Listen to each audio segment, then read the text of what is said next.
नमस्कार दोस्तों बहुत सारी चीज़ें हमारे सामने गुजरती हैं लेकिन हम पूरी तरह ध्यान नहीं दे पाते। छोटी सी बात है, बात बड़ी गहरी होती है, बेशक छोटी हो लेकिन हम उसका मर्म समझने से मुनकिर हो जाते हैं, हम इनकार कर देते हैं या उसकी उपेक्षा कर देते हैं। ये बात अलग है कि हमें बाद में थोड़ा सा पछतावा भी होता है कि समय रहते अगर इस बात को, इसमें संदेश को डीकोड कर लिया जाता, इसको समझ लिया जाता तो कितना अच्छा होता, ज़िंदगी बेहतर हो जाती। मित्रों, बात करते हैं स्टीव जॉब्स की। तो स्टीव जॉब्स के बारे में ये भी एक तथ्य है कि 1985 से पहले इसको कोई नहीं जानता था। ये भी एक तथ्य है।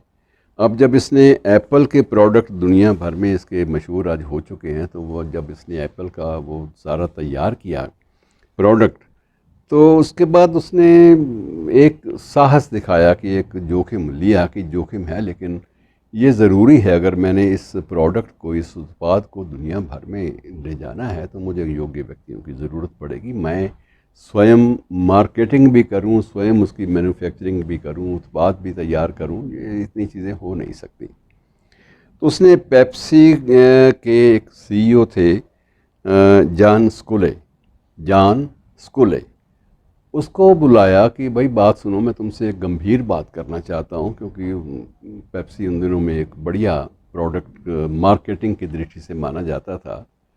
उन्होंने कहा कि क्या तुम ज़िंदगी भर ये शक्कर वाला पानी बेचते रहोगे या कुछ और करने का इरादा है। बात एक सहज सी थी कि ज़िंदगी भर शक्कर का पानी ही बेचना है या कुछ और भी करना चाहोगे।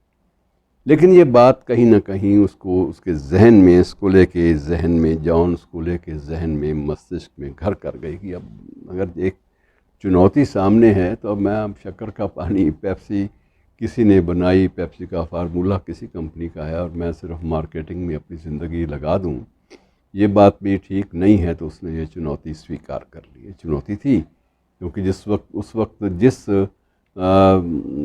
इतने बड़े एक कंसर्न में, इतने बड़े एक व्यापार के प्रतिष्ठान से वो जुड़ा हुआ था, वो उसकी अपनी प्रतिष्ठा थी।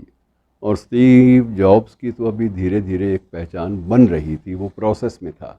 लेकिन उसने ये बात समझ ली कि ये जो बात कह रहा है इसमें गहराई है, और यदि मेरी पहचान बेहतर ढंग से सामने आए, बजाय पेप्सी के मेरी पहचान किसी और रूप में सामने आती है, तो मुझे ये चुनौती स्वीकार कर लेनी चाहिए। और उसने चुनौती स्वीकार कर ली और उसके बाद स्टीव जॉब्स भी अमरत्व के करीब करीब पहुंच गया। अमर तो नहीं हुआ, अमरत्व के करीब करीब पहुंच गया। उसकी चर्चा दुनिया भर में होने लगी और साथ ही उसके इस सहयोगी की जो चर्चा थी स्कूले की, वो भी दुनिया भर में फैलने लगी और एक खुशबू की तरह से चारों तरफ इसकी चर्चा होने लगी।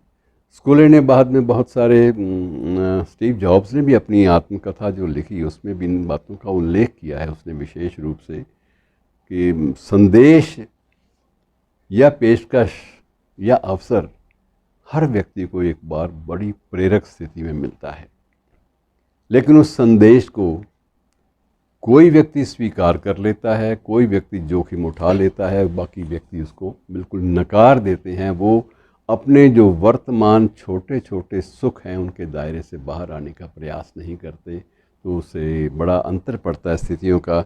और संदेश तो मिला, लेकिन समाधान जो है उस संदेश के माध्यम से अपनी समस्याओं का समाधान वो सिर्फ इसलिए नहीं कर पाए कि उन्होंने उसे गंभीरता से नहीं लिया, उसके गंभीरता से स्वीकार नहीं किया।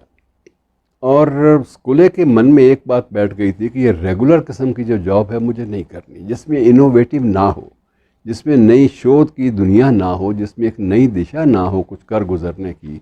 अब वो मैं रटी रटाई एक जॉब के प्रोफाइल को लेकर चिपका के बैठ जाऊं तो उससे तो आगे बढ़ने का रास्ता अवरुद्ध हो जाएगा। उसने इस मैसेज को पढ़ लिया कि मैंने शक्कर वाला पानी नहीं बेचना। लेकिन ये चीज़ें बहुत लोगों के सामने आती हैं और अक्सर ये होता है कि हम किसी भी चुनौती को, किसी भी पेशकश को, किसी भी संदेश को सही वक्त पर स्वीकार नहीं करते और उसके बाद हमारे लिए एक पश्चाताप की दुनिया रह जाती है। हम उसके आगे पीछे कुछ कर नहीं पाते। और इस तरह से मित्रों,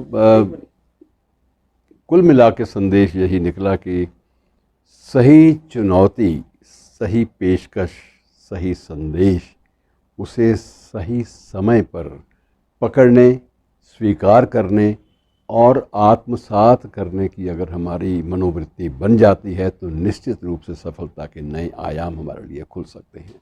धन्यवाद, शुक्रिया।